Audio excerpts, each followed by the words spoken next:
This is Story Genius by Lisa Cron, a book that has been very popular for a while, but I somehow had missed the boat on and only read about a year ago as I was diving into revisions for my YA fantasy novel. And there is a lot happening in this book, but I want to zoom in on writing stronger subplots and secondary characters, how they're connected, and how they should be there to support your main character's journey. In some ways, our protagonist can be the easiest character to write. They were the jumping off point for our plot, and we are so excited to dive into who they are. But then we get to our secondary characters, and upon rereading back our stories, we discover that they fall flat. They have no stakes in the matter. They're just there to push the protagonist forward to the next scene, and that's it. Basically, they're forgettable.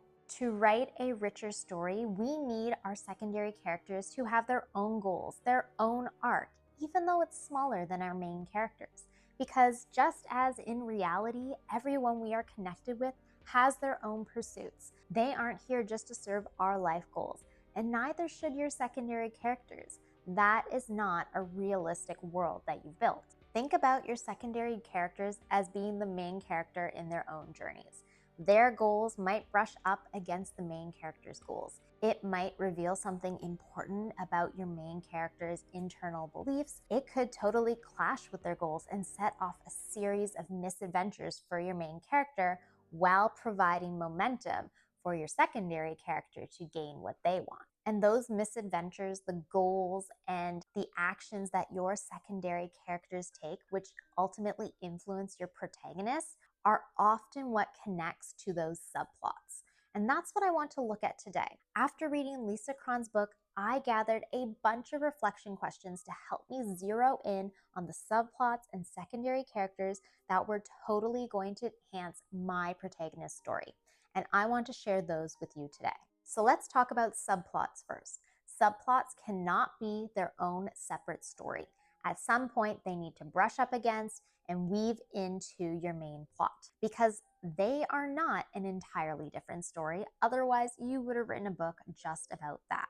If they are to influence your protagonist's journey and ultimately lead them to their main realization, then those subplots better be related to what's happening in your A story. A subplot can often reveal crucial information that the reader needs to know about the protagonist and their journey, but the protagonists themselves might not be aware of yet. It could be the result of past events, like through flashbacks or memories, or it can be driven by the secondary characters in the here and now, often causing those clashes between the misaligned goals.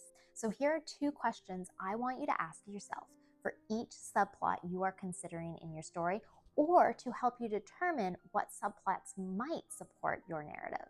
Does it influence your protagonist's internal struggle? Whatever fear your protagonist has or misbelief that they're either running towards right now mistakenly or are running away from can be spoken to within those subplots.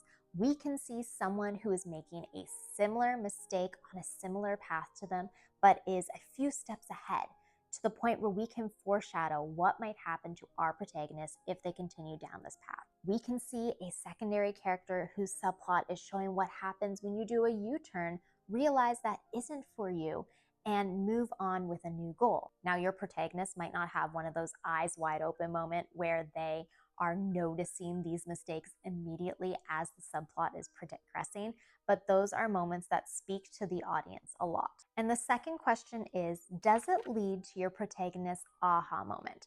The moment where they are given clarity and they know what they must do, they have learned their ultimate lesson and are ready to reroute. And the reason these subplots work so well here is because often one or two secondary characters in your story might be the ones who tell us or foreshadow the theme in advance. They might be the mentor who ultimately supports the main character in their transformation.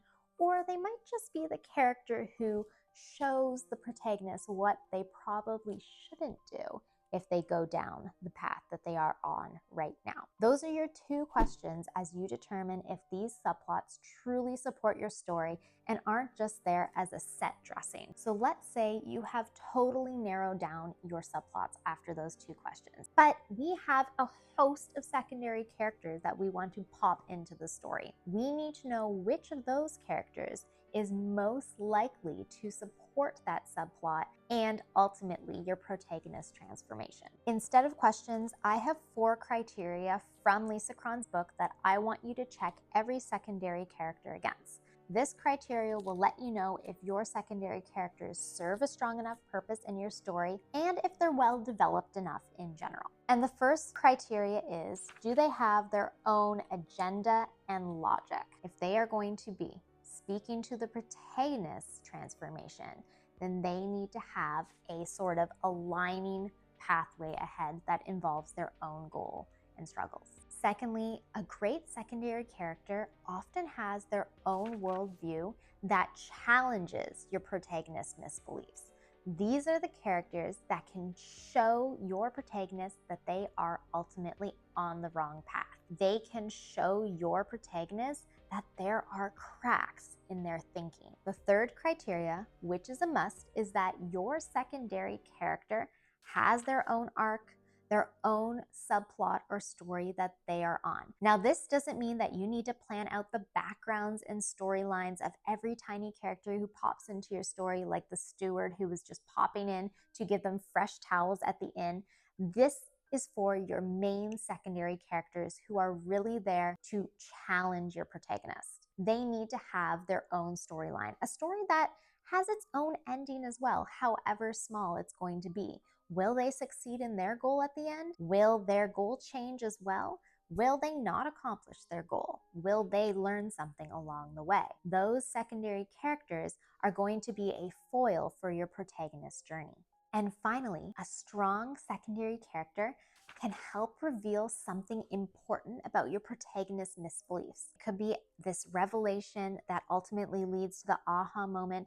It could even be that they agree or seem to confirm this misbelief to be true at the outset. Your protagonist is going to be, at least unconsciously, gaining some feedback from your secondary character's actions and reactions along the way and using it to confirm or change the misbelief that your protagonist starts with. And a friendly reminder that your secondary characters can also feature in flashbacks, in memories, and backstory.